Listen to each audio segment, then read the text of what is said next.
He can never find out. I heard my wife say one quiet Tuesday morning, and after 47 years of marriage, those 6 words were enough to make me stop in the hallway and listen. The voice belonged to Eleanor. My Eleanor. The woman who still left handwritten notes beside my coffee maker. The woman who remembered the exact song playing on our first date in the summer of 1978. The woman who had never given me a reason to doubt her. Yet there I stood, frozen beside the kitchen doorway, holding a half-folded newspaper while my heart beat a little faster than it should have. I couldn't hear the person on the other end of the phone. I could only hear her side of the conversation. "No," she said softly. "Not yet. He deserves to enjoy himself first." Then there was a pause. "I know, but I need more time." Another pause. "Promise me you won't tell him." I stepped back before she could see me. I wasn't proud of that moment. At 72 years old, I should have known better than to jump to conclusions. But something about her voice stayed with me for the rest of the day. It wasn't fear. It wasn't anger.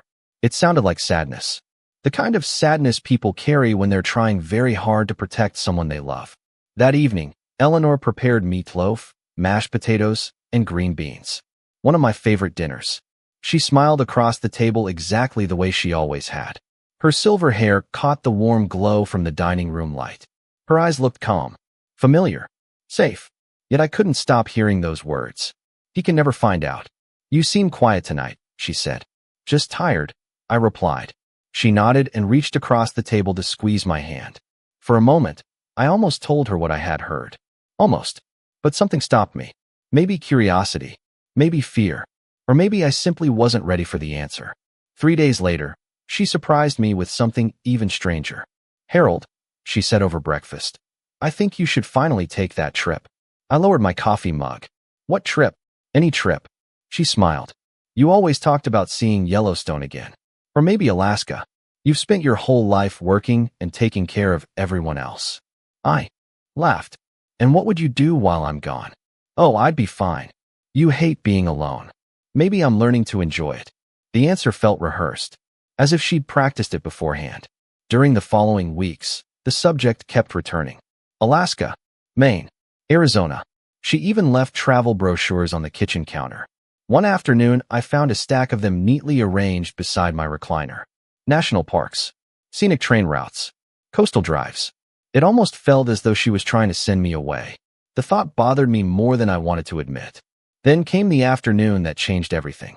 I had gone to the hardware store for a replacement sprinkler head. Halfway there, I realized I'd forgotten my wallet. I turned around and drove home. When I pulled into the driveway, I noticed Eleanor sitting alone on the back porch. She didn't hear me arrive. She was completely absorbed in a book resting on her lap. The sight itself wasn't unusual. Eleanor loved books. She had been an English teacher for over 30 years. What stopped me was the expression on her face. She wasn't smiling. She wasn't reading for pleasure.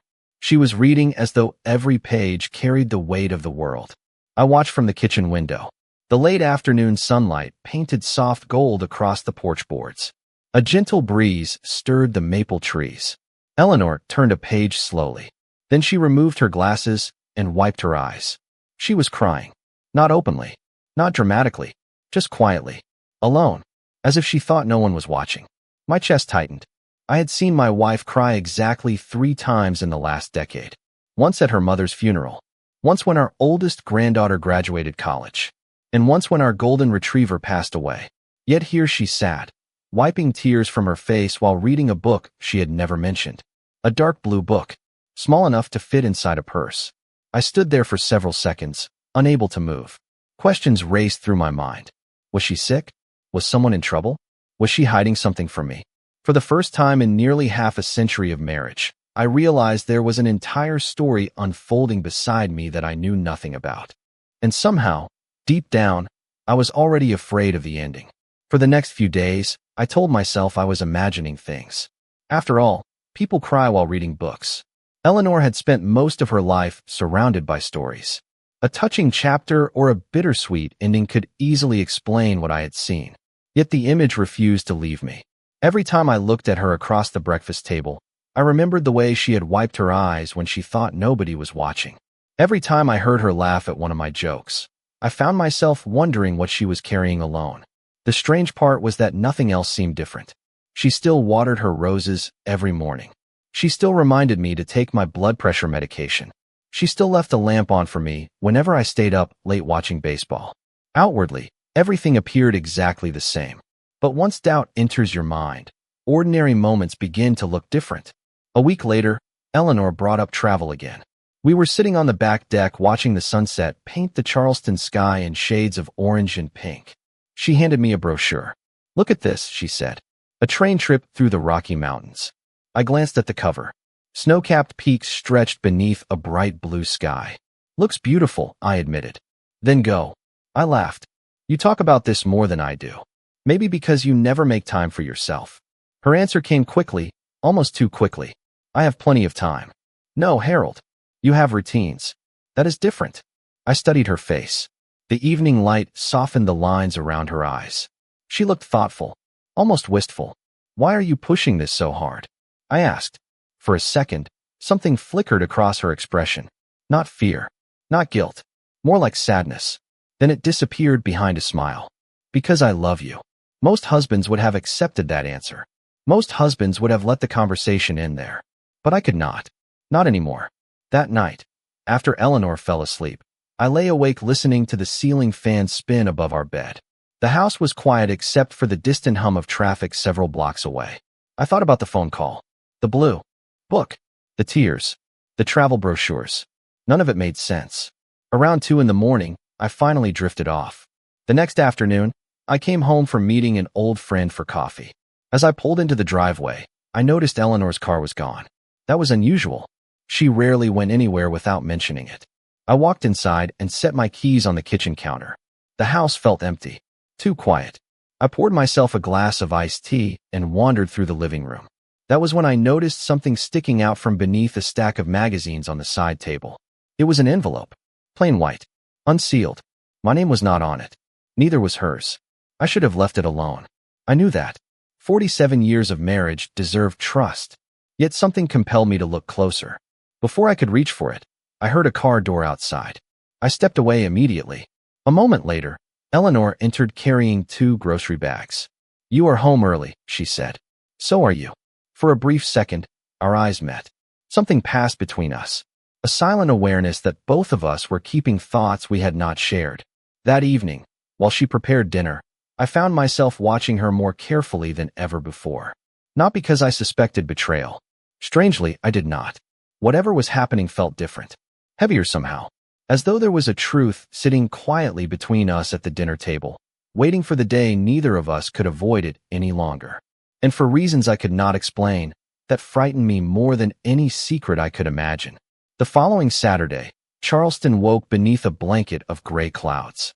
Rain tapped softly against the windows while Eleanor stood in the kitchen making pancakes. The smell of butter and cinnamon filled the house, and for a little, while I almost felt foolish for letting my imagination run wild. She looked perfectly normal, comfortable, content. Yet every now and then I would catch her staring out the window with a distant expression, as though part of her mind was somewhere else entirely. After breakfast, she announced that she needed to run a few errands downtown. "Do you need anything?" she asked while reaching for her purse. "No, I am fine," I said. "I should not be long." Then she was gone. I watched her car disappear around the corner before turning back toward the living room. The silence settled over the house immediately. Usually I enjoyed quiet mornings. Retirement had taught me how to appreciate stillness. But lately silence felt different. It felt like a room full of unanswered questions. I picked up a book and tried reading. 10 minutes later I realized I had not absorbed a single sentence. My eyes kept drifting toward the hallway, toward the bedroom, toward the places where Eleanor spent her time. Finally, I stood up and walked slowly through the house. Not searching exactly. At least that is what I told myself. Just wandering. The bedroom was neat as always. The bed perfectly made. The dresser organized. Everything looked ordinary until I opened the closet to hang up a jacket. There, tucked behind several winter coats, was a small travel bag. I recognized it immediately. We had used it years ago during a trip to Vermont. What caught my attention was that it looked recently packed. The zipper was closed. A luggage tag hung from one handle. My stomach tightened. Eleanor hated packing in advance. She was the kind of person who waited until the night before any trip. Curious, I lifted the bag slightly. It was heavier than I expected. I set it back exactly where I found it. Then I closed the closet door. By itself, it meant nothing. A packed bag did not explain secret phone calls or tears on a porch. Yet another piece of the puzzle had fallen into place. Later that afternoon, Eleanor returned carrying a paper shopping bag. She seemed cheerful, relaxed, almost lighter than she had been in weeks. "You should have seen the bookstore downtown," she said while putting groceries away. "They renovated the entire place." My attention sharpened instantly. "Did you buy anything?" "Just a few things." She smiled and changed the subject. That evening, after dinner, she excused herself early and went upstairs. I remained in the den pretending to watch television. Around 9 o'clock, I heard the faint sound of movement from the guest room. That surprised me. Nobody used that room anymore. Curious, I climbed the stairs quietly. The guest room door was almost closed, leaving only a narrow gap. Through it, I could see Eleanor sitting at the small desk by the window. The blue book lay open in front of her. Beside it sat a yellow legal pad covered with handwritten notes. She was writing carefully, pausing often to think before continuing. Then she turned a page in the blue book and smiled through tears. Not the tears of someone who was frightened. Not the tears of someone who was heartbroken. These were different. Tender somehow. Loving. I stepped back before she noticed me. My heart pounded all the way downstairs. Whatever secret Eleanor was carrying, it was bigger than I had imagined. And for the first time, I began to suspect that the mystery was not about what she was hiding from me. It was about what she was preparing for me to find. The next morning, I woke before sunrise. For years, Eleanor had teased me about my habit of waking up with the birds. Usually, I enjoyed those quiet moments before the world stirred to life. I would make coffee, sit on the porch, and watch the first lights spread across the neighborhood. But that morning, my thoughts were elsewhere. The image of her sitting in the guest room stayed with me. The blue book, the legal pad, the tears she did not know I had seen. Most of all, the expression on her face. It had not been the look of someone trapped by a secret. It had been the look of someone carrying a purpose. Yet that realization did not calm me. If anything, it deepened my concern. After breakfast, Eleanor announced that she was meeting an old friend for lunch. I almost asked which friend. Almost. Instead, I simply nodded. The moment she left, I found myself standing in the hallway staring toward the guest room. I knew I should let it go. Trust was not something built over 47 years only to be discarded because of curiosity. But another thought lingered in the back of my mind. What if this was not about trust? What if it was about understanding someone I loved before it was too late? The room looked exactly as it had the night before. Sunlight streamed through the window. The small desk sat neatly arranged. Nothing appeared unusual. Then I noticed the yellow legal pad was gone. So was the blue book. A strange disappointment settled over me. I was not even sure what I had expected to find. Answers perhaps. Instead, all I found was an empty room and more questions. As I turned to leave, something caught my eye. A folded sheet of paper had slipped halfway beneath the desk. I hesitated. Then I bent down and picked it up. The handwriting belonged to Eleanor. I recognized every curve and line immediately. My pulse quickened as I unfolded the page. At the top, she had written a single sentence. Things Harold should never stop doing. Below it was a list. Watch the sunrise at least once a month. Call Emily every Sunday. Keep birdseed on the back porch. Visit the ocean whenever life feels heavy. Keep laughing at old movies, even when nobody else is in the room. I stared at the page for a long time. None of it made sense. It looked less like a reminder and more like instructions. Instructions for someone learning how to live alone. The thought hit me so suddenly that I had to sit down. A cold feeling spread through my chest. My mind immediately rejected the possibility. No, there had to be another explanation. Yet once the idea appeared, I could not push it away. Over the following days, memories began surfacing. Small moments I had ignored at the time. Eleanor canceling plans because she felt tired. Eleanor spending more time at doctor's offices.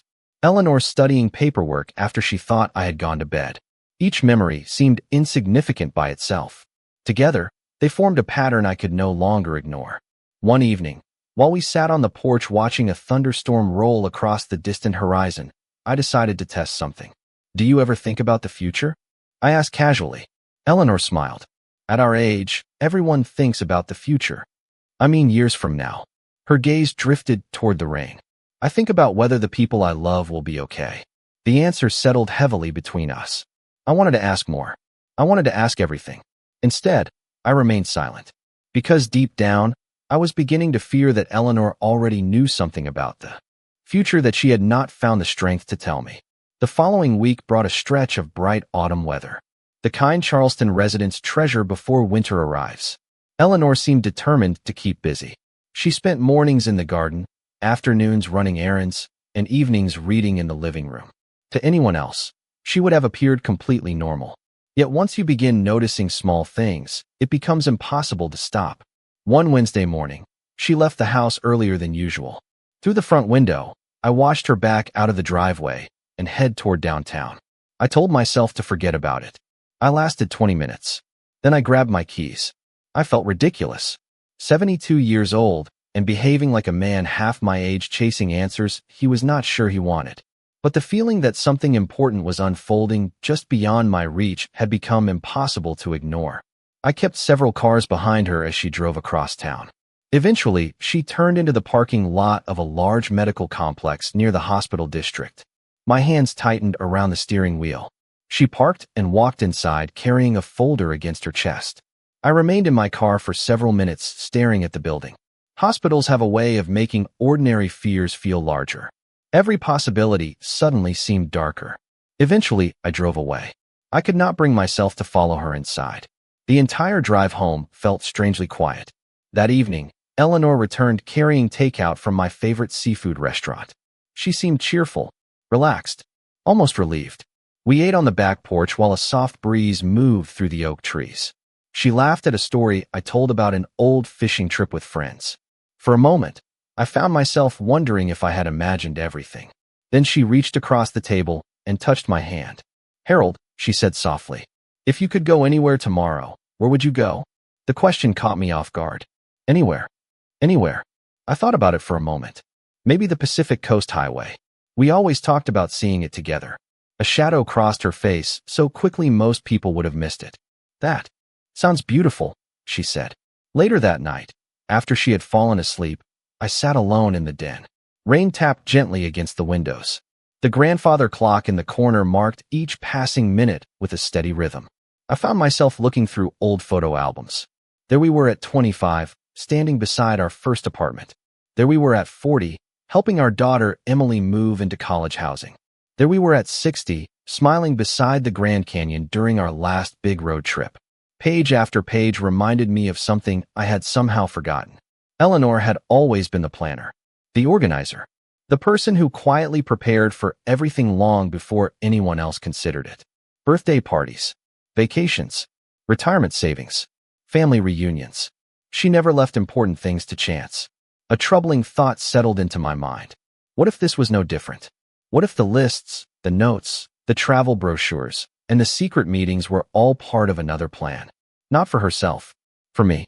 The next afternoon, my phone rang while I was organizing tools in the garage. The caller ID displayed a name I recognized immediately. Dr. Susan Whitaker, Eleanor's physician. My stomach dropped. For a moment, I simply stared at the screen. Then the call stopped before I could answer. No voicemail followed. No message. Just silence.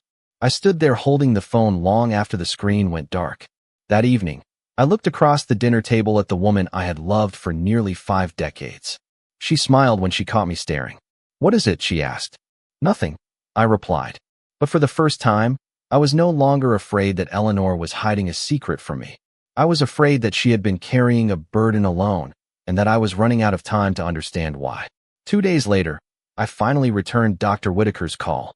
I sat alone in my truck outside a grocery store parking lot, staring through the windshield while the phone rang. Part of me hoped she would not answer. Another part desperately needed answers.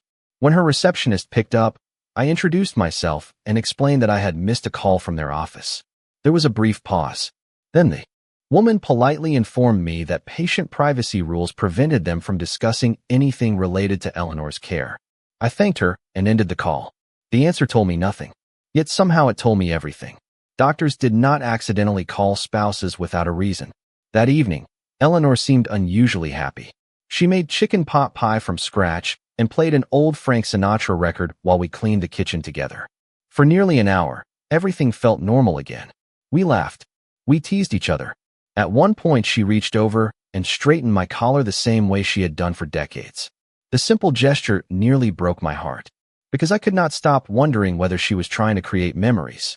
Later that night, after she went upstairs, I remained in the living room. The house was dark except for a single lamp beside my chair. Rain drifted softly against the windows. I found myself staring at the staircase, replaying every strange moment from the past several months. Then another memory surfaced.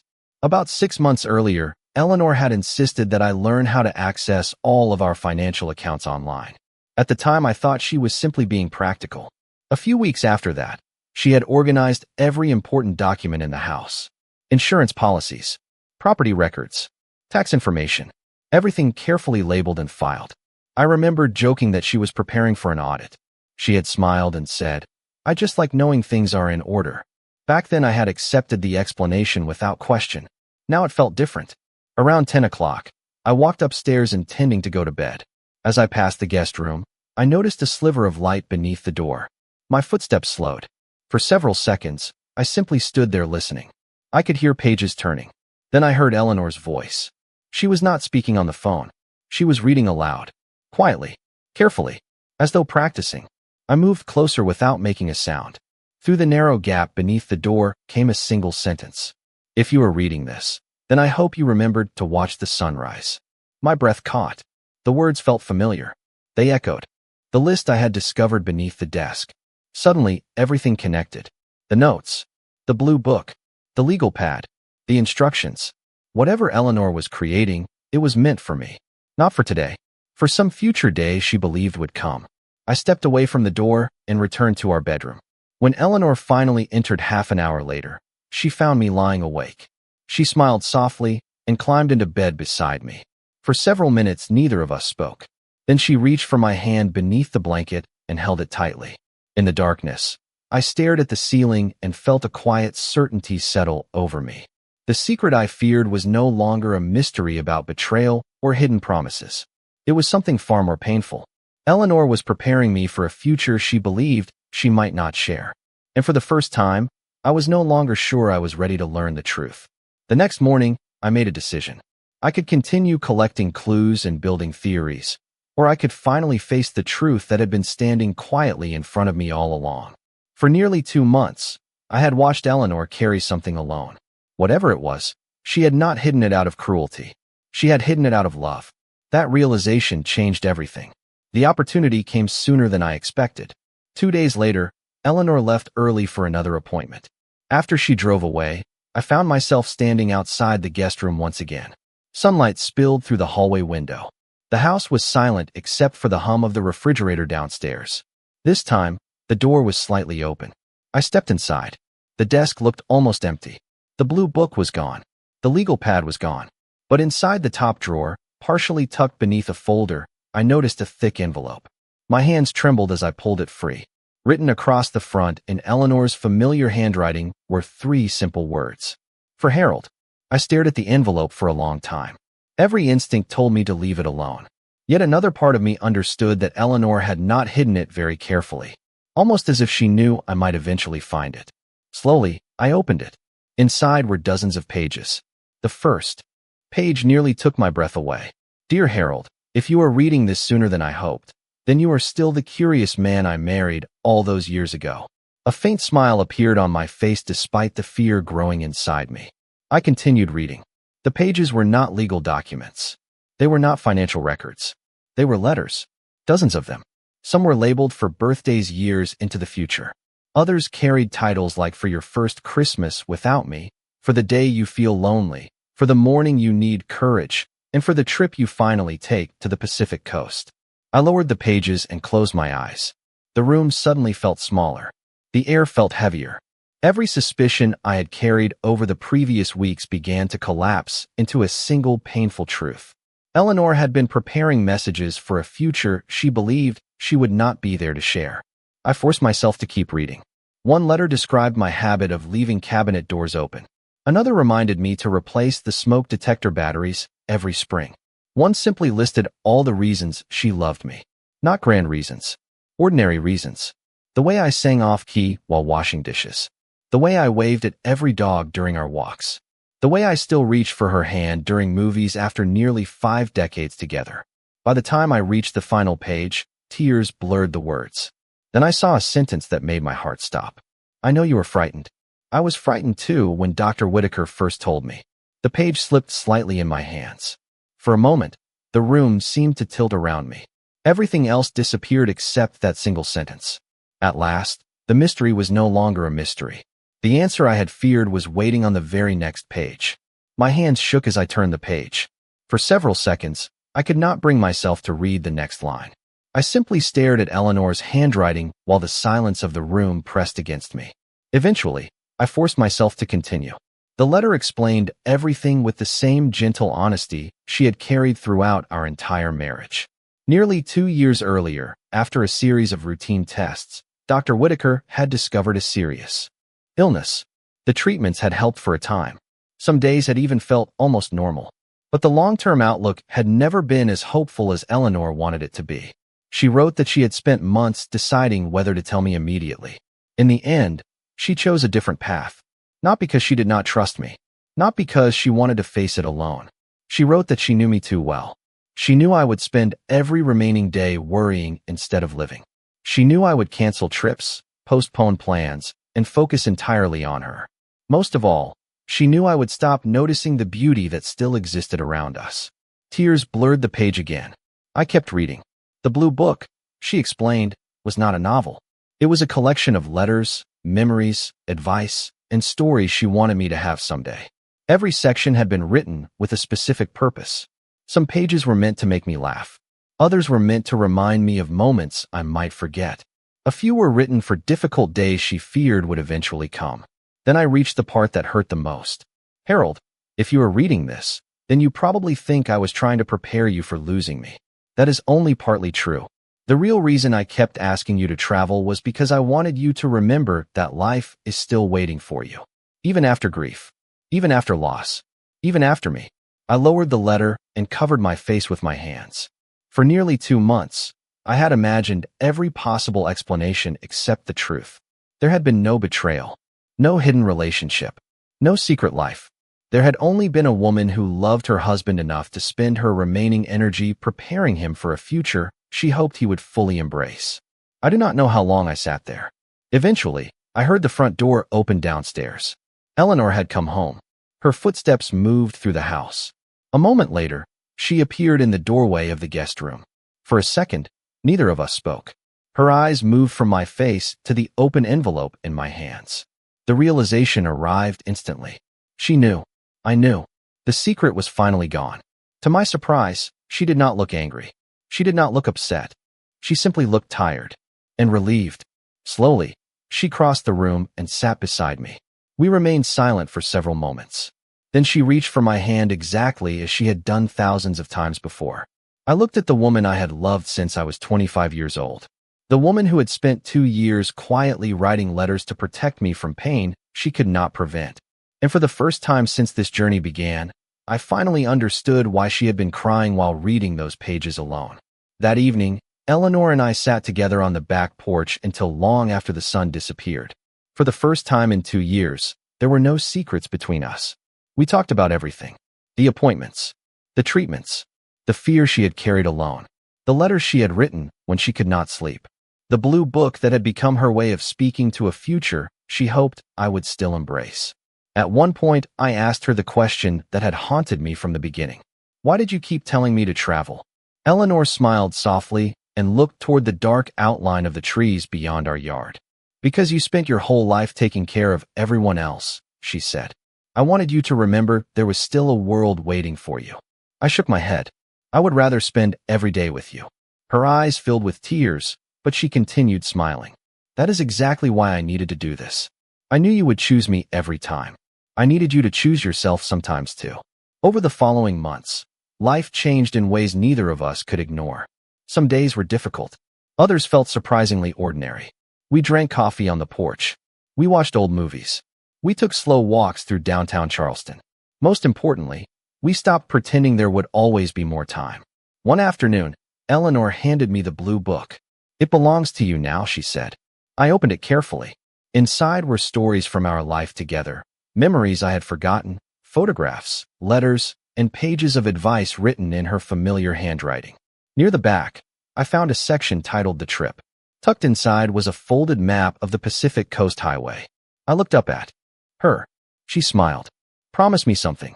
Anything. When the day comes, go. I wanted to argue. Instead, I nodded. Months later, on a cool spring morning, I found myself standing beside the Pacific Ocean. The road stretched endlessly ahead. Waves rolled against the shoreline beneath a bright California sky. In my hands rested the blue book. I sat on a weathered bench overlooking the water and opened to the final letter. Dear Harold, if you made it this far, then you kept your promise. I hope you stopped waiting for life to begin again. I hope you discovered it never really left. It was always there in the sunrise, in the people who love you, and in the courage to keep moving forward. Most of all, I hope you understand something I spent years trying to teach you. Loving someone deeply does not end when they are no longer standing beside you. It becomes part of who you are. I read those words twice. Then I closed the book and looked toward the horizon. The wind carried the scent of salt water. Seagulls drifted above the waves. For the first time in a very long time, I felt something stronger than grief. Gratitude. Eleanor had never wanted me to see the world because she was preparing to leave it behind. She wanted me to see it because she knew how beautiful it still was. And as I watched the sun sink toward the Pacific, I finally understood that her greatest gift had never been the letters, the plans, or the careful preparations. It was the reminder that even after heartbreak, life remains full of reasons to keep turning the page.